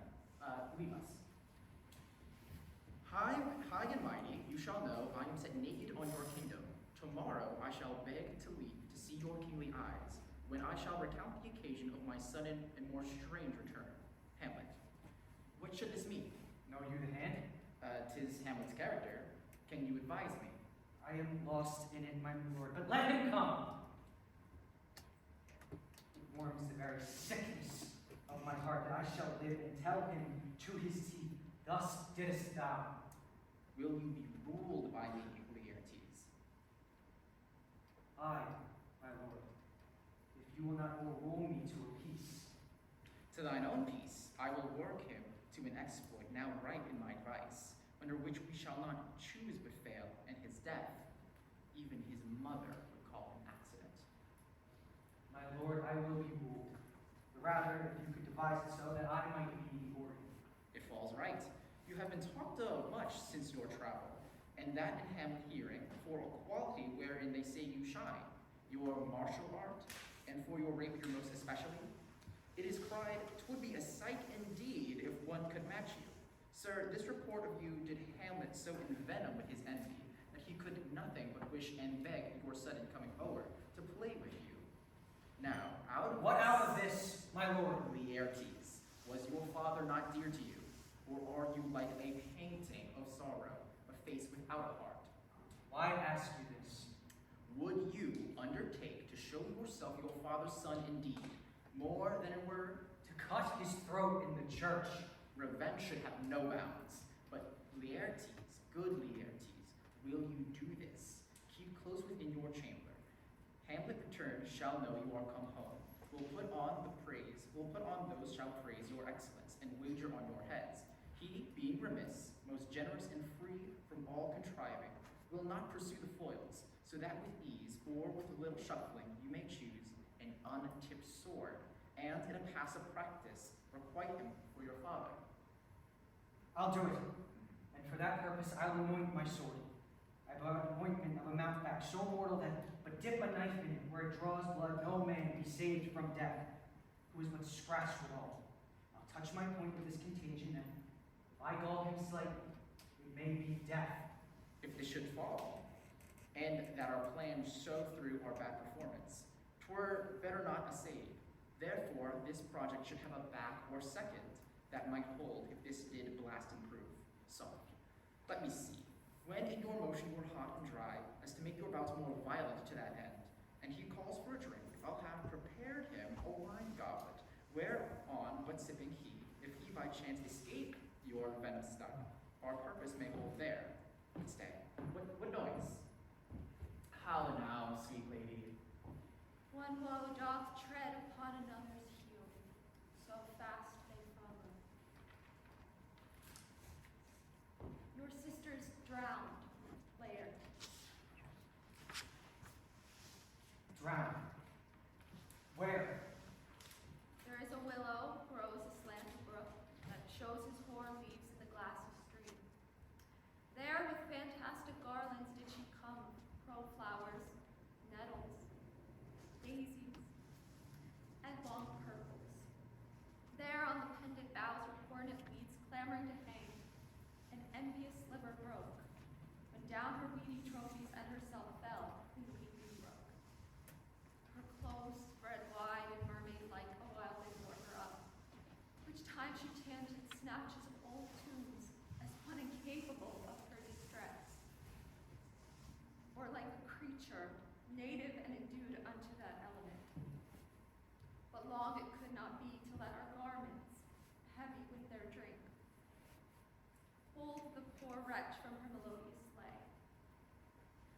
bloody death.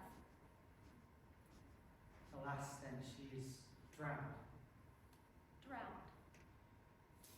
Drowned. Too much of water hast thou poured, Ophelia. Thus I forbid my tears. Adieu, my lord. I have a speech of fire that fain would blaze, that this folly drowns it. Let's follow Gertrude. How much I had to do to calm his rage. Now I fear this will start again.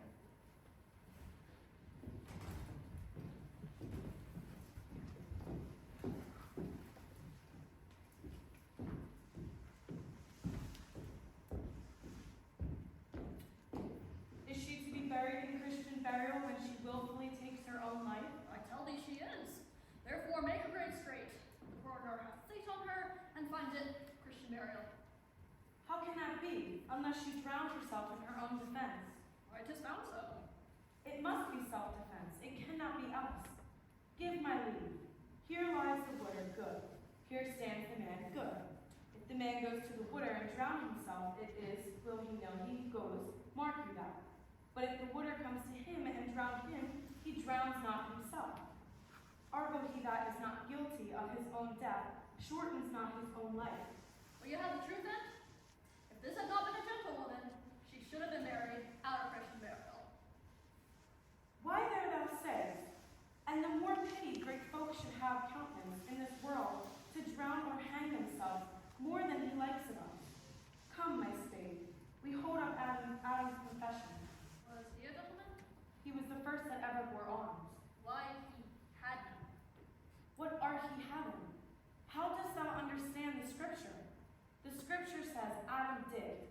Could he dig without arms? I'll put another question to thee. If thou answered me to the purpose, confess thyself. Go to. Who builds stronger than a mason, a shipwright, or a carpenter? I cannot tell. Prudgle thy brains, no more about it. When you are asked this question next, say, a grave maker. The houses he makes last till doomsday. Go fetch me a stoop of liquor.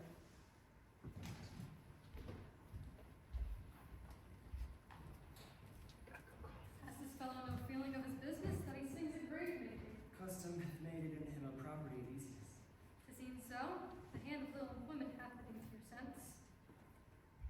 That school had a tongue that once, and could sing, how the knave jowls into the ground, and his pate could be a pate of a politician, might it not? It might, my lord. Called the portiere, which could say, tomorrow, sweet lord, for how dost thou, good lord?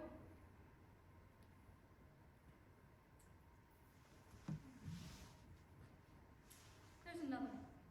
Why may it not the school of a lawyer? I'll speak to this fellow. Whose grave is this, Sirrah? Mine, sir. How does this man dig for it? For no man, sir. What woman? For none either. It was to be buried at. One that was a woman, sir. But rest her soul, she's dead. How absolute the knave is. How long hast thou been a grave maker? Of all the days in the year, I come to that very day the young Hamlet was born. He that is mad and sent into England. Ah, Mary. Why was he sent to England? Why? Because he was mad, and shall recover his wits there. Or if it do not, 'tis no great matter there. Why? 'Twill not be seen in them and there. There the men are as mad as he. How came he mad? Very strangely, they say, How? Strangely. by losing his wits. How long will a man lie of the earth ere he rot? Faith, if he not be rotten before a die, as we many pocky courses nowadays, that will scarce hold in the lying in. I will last you some 8 or 9 years, a tanner will last you 9. Why, you more than another. Why, sir, his hide in the tan, with his tribe, that will keep out wooder a great while, and the wooder is a sore decayer of a dead body. Here's the skull now. This skull hath lain in the earth 23 years. Whose was it? Whose do you think it was? Nay, I know not. The same skull, sir, was York's skull in King's Jester. This. Even that. Alas, poor York.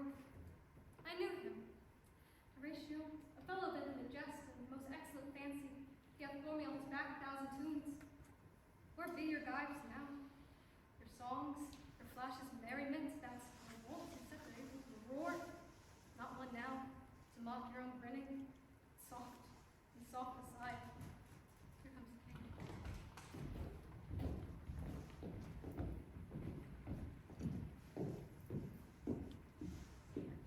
What ceremony else? That is Laertes, very noble youth. Mark.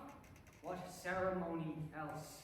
Her obsequies have been as far and large as we have warranty. Her death was doubtful, and but that great command oversaw the order, she should in ground and sanctified have lodged till the last trumpet. Must there be no more done? No more will be done. We should profane the service of the dead, to sing a requiem, and such rest to her as to peace departed souls. Lay her in the earth, and from her fair and unpolluted flesh may violets spring. I tell thee, churlish priest, a ministering angel shall my sister be when thou liest howling. What, the fair Ophelia? Sweets to the sweet. Farewell. I hoped thou shouldst have been my Hamlet's wife. I thought thy bride bed to have decked, sweet maid, and not strewed thy grave.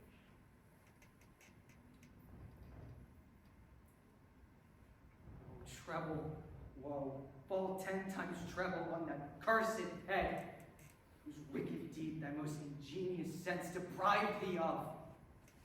Hold off the earth a while till I have caught her once more in mine arms. Now pile your dust upon the quick and the dead. Oh, whose is he, whose grief, who bears such an emphasis, whose phrase of sorrow conscious of wandering stars and makes them stand like wander wounded peers. This is I, Hamlet, damn! Devil take thy soul! Let them asunder! Hamlet! Hamlet! Lord, do not speak. Why? I will fight upon him until his steam into my eyelids will no longer wag. I love Ophelia. 40,000 brothers could not, with all their quantity of love, make up my sum. What wilt thou do for her? Oh, he is bad, Laertes. Swoons, show me what wilt thou do. Wilt weep, wilt fight, wilt fast, wilt tear thyself, wilt drink vinegar, eat a crocodile. I'll do it. That thou came here to whine, to outface me with weeping in her grave. What is the reason that you accuse me thus? I loved you ever, but it is no matter. Let Hercules himself do what he may. The cat will be the dog will have its day. I pray thee, good Horatio, wait upon him. Strengthen your patience in our last night's speech, and hour of quiet shortly shall we see. Till then, patience in our proceedings be. Horatio, there's a divinity that shapes our ends. Rough hew them how we will. There's no ceremony. Sir, in my heart there's a kind of fighting that would not let me sleep. Up from my cabin, my seam broke scarf about me in the dark, broke the fining about them, had my desire, fingered their craft, and finally withdrew to mine own room again, making so bold my fierce remaining manners, to unseal the grand commission where I found Horatio and Crow delivered, an exact man. Are several sorts of reasons that sort of vice, no wish abated. No, not the finding of the acts that my head should be struck off. Is it possible? Here's the commission. Read it, but wilt thou hear me how I proceed? I beseech you. I sat me down and wrote out a new commission. Wilt thou know thy effect of what I wrote? Aye, good my lord. An earnest conjugation from the King of England was his future tributary, that on the view of knowing these continents, without debating further, more or less, he should the bearers be put to sudden death, not striving time allowed. How is the seal? Why, even if that was heaven ordinate, I had my father sing it in my purse, which was the model of the Danish seal, folded the writ up in the form into the other, subscribed it, gave it the impression, placed it safely and challenging never known. Now the next day was our sequent, and what was sequent, thou knowest already. Sir Rosencrantz and Guildenstern go to it. Why, man, they did make love to this employment. They are not near my conscience. To defeat this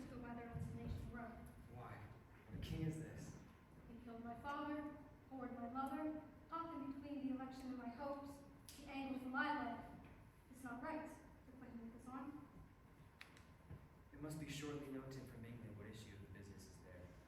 It'll be short and determined mine, but I'm very sorry to bring you that the layers I forgot myself, for by the image of my cause I see the portrait as his. I'll court his favors, but be sure the bravery of his grief did put me in town with passion. Peace! Who comes here? Your lordship is right welcome back to Denmark. I humbly thank you, sir. Must know this waterfly. No, my good lord. Sweet lord, if your lordship were at leisure, I should impart a thing to you from his majesty. I will receive it with all diligence of spirit. Put your brawn to right use. 'Tis for the head. I thank your lordship. It is very hot. No, believe me, 'tis very cold. The wind is no relief. It is indifferent cold, my lord. But yet methinks it's sultry and hot for my complexion. Indeed, exceedingly, my lord, it is very sultry. But, my lord, his majesty bade me signify to you that he has laid a great wager on your head. Sir, this is the matter. I beseech you remember. Nay, good my lord, for mine ease and good faith, sir, here is newly come to court Laertes. Believe me, an absolute gentleman. Indeed, to speak feelingly of him, he is the calendar of gentry, for you shall find in him the continent of what part a gentleman would seem. Sir, his defilement suffers no perdition in you. Though I divide him interventionally with Dawsey the arithmetic of memory, and yet but yaw neither in respect of his quick sail, or dearth his rareness as to make such prediction of him, his semblance in his mirror, and who else would trace him, his umbrage of nothing more. Your lordship speaks most infallibly of him. The consistency, sir. What imports the nomination of this gentleman? Laertes? His purse is already empty. All's golden words are spent. Of him, sir. You are not ignorant of what excellence Laertes is reputed, sir. For his weapon, they say he is unfallible. What is his weapon? Rapier and dagger. That's two fisted weapons, but well. The king, sir, hath wagered with him 6 barbaric horses, against the which Laertes has imposed as a ticket 6 French rapiers and poniards. The king, sir, hath laid that in a dozen passes between yourself and him, he shall not exceed you 3 hits. He hath laid on 12 for 9, and would come to immediate trial if your lordship would vouchsafe the answer. Sir, I will walk here in the hall. If it please his majesty, it is the breeding time of day with me. Let the foils be brought, the gentleman willing, and the king hold his purpose. I will win for him if I can. If not, I will gain nothing but shame in the audience. Shall I read the delivery for yourself? To this effect, sir, after which, what flourish your nature will? I commend my duty to your lordship. Yours. You will lose this wager, my lord. I do not think so. Since you went to France, I have been in continual practice. I shall win at the odds, but thou wouldst not think how ill all is here about my heart. But it is no matter. Nay, good my lord. Now wit, we will defy augury. There is a special providence in the fall of the sparrow. If it be not now, 'tis not come. And if it be not come, it will now. And if it be now, yet it will come. The readiness is all. Since no man knows aught of what he leaves, it is with the least of times. Let him be. My lord, his majesty sends to know if your pleasure will to play with Laertes, or that you will take longer time. I have no reason for purposes. They follow the king's pleasure, and his fitness speaks. Mine is ready. Now where's the order? Provided it is so prepared now. The king and queen and all are coming down. In happy time. The queen desires you to use some gentle entertainment to Laertes before you fall to play. She will always show this way.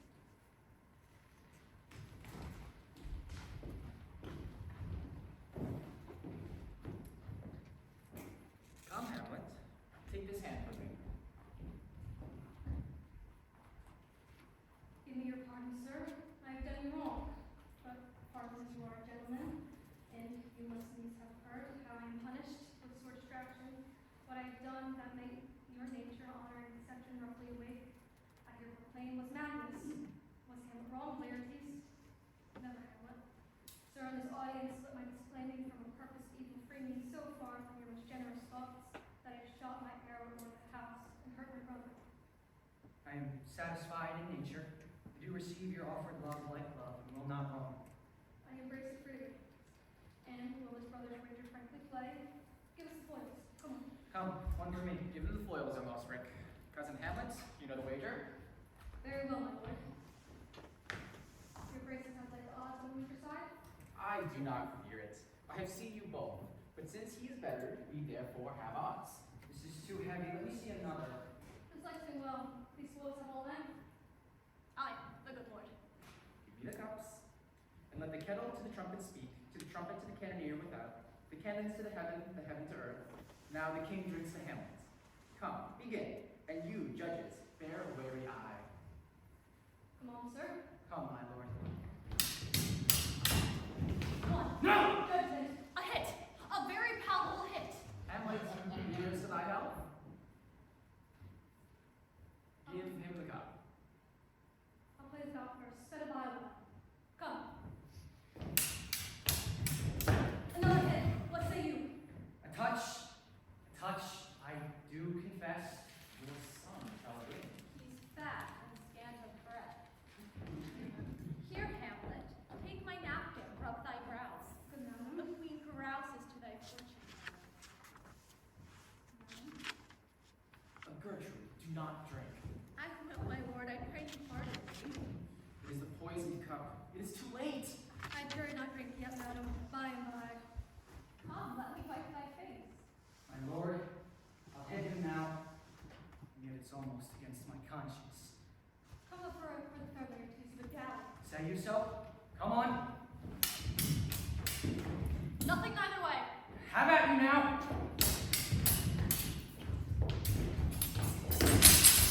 Arthur, good sense. Nay, come again. Look to the queen there! Ho! They bleed on both sides. How is it, Hamlet? How is it, Laertes? Why, as a woodcock to my own springe, Hazard, I am justly killed with my own treachery. How does the queen? She swoons to see them bleed. No, the drink! The drink! Oh, my dear Hamlet. The drink! The drink! Oh, villainy. Oh, let the door be locked and treachery. Seek it out. It's here, Hamlet. Hamlet, thou art slain. No medicine in the world can do thee good. In thee there is not half an hour of life. The treacherous instrument is in thy hand. Unbaited and envenomed, the foul practice hath turned itself on me. Lo, here I lie, never to rise again. Thy mother's poison I can no more. The king is to blame. Venom too. The venom to thy work.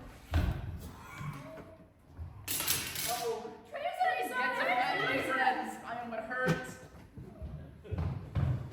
Oh, thou infectious, murderous banding. Drink off this potion and follow my mother.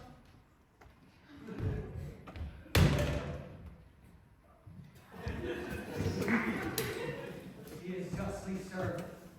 He is a poison tempered by himself. Exchange forgiveness with me, noble Hamlet.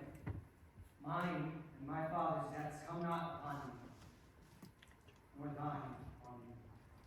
Heaven make me free of it. I follow thee. I'm dead, Horatio. Wretched queen, adieu. You look that pale and tremble at this chance that there are but mutes or audience in this act.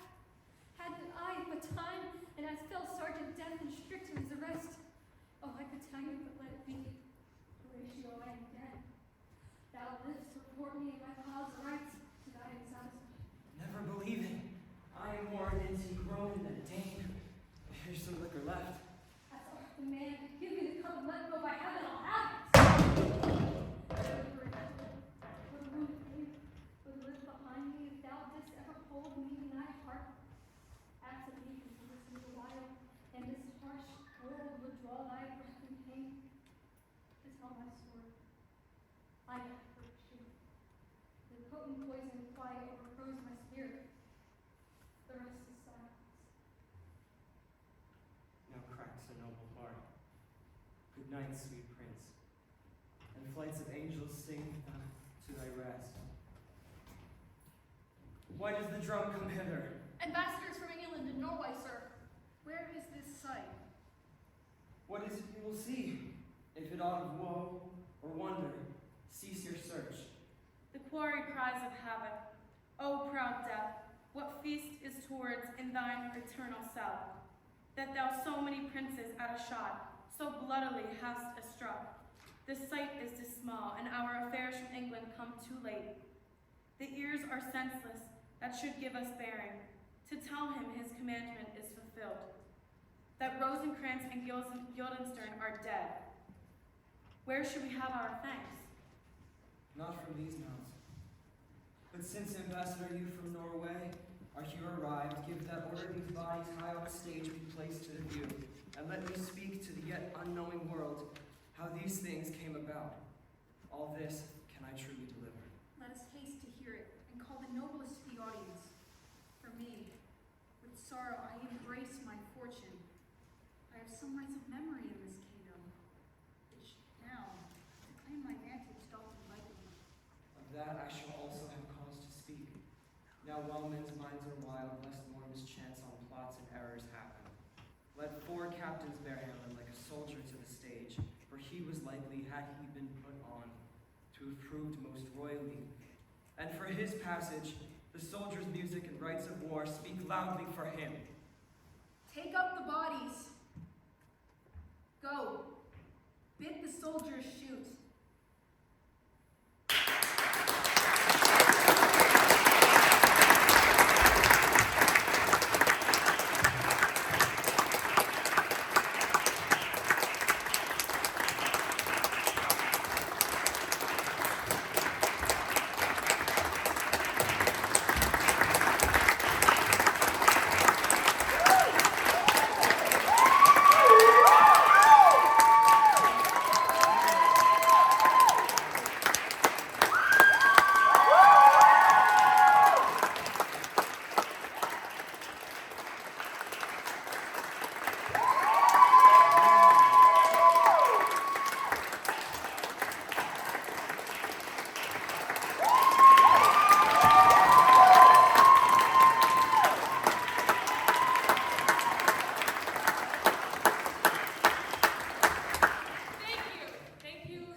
It does truly mean a lot.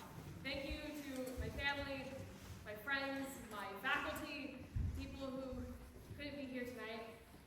But above all, this show means the absolute world to me. I didn't want to talk your ear off at the beginning, but indulge me for 1 moment.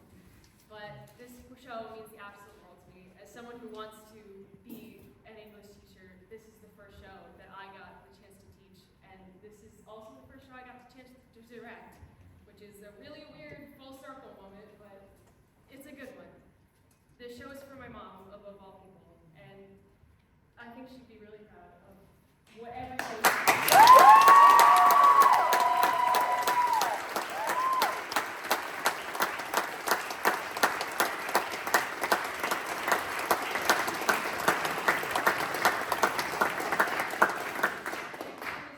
Amazing cast.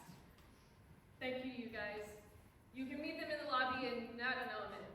So, if I could take one more moment of your time, I would like to, on behalf of the cast, thank our amazing and fearless leader and director.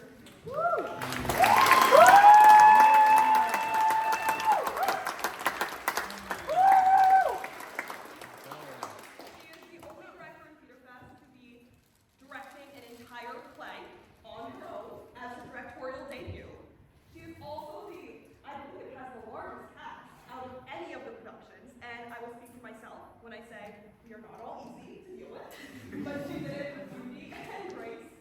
Julie is such an ambitious and brave person, and it absolutely reflects in her directing. And her creative energy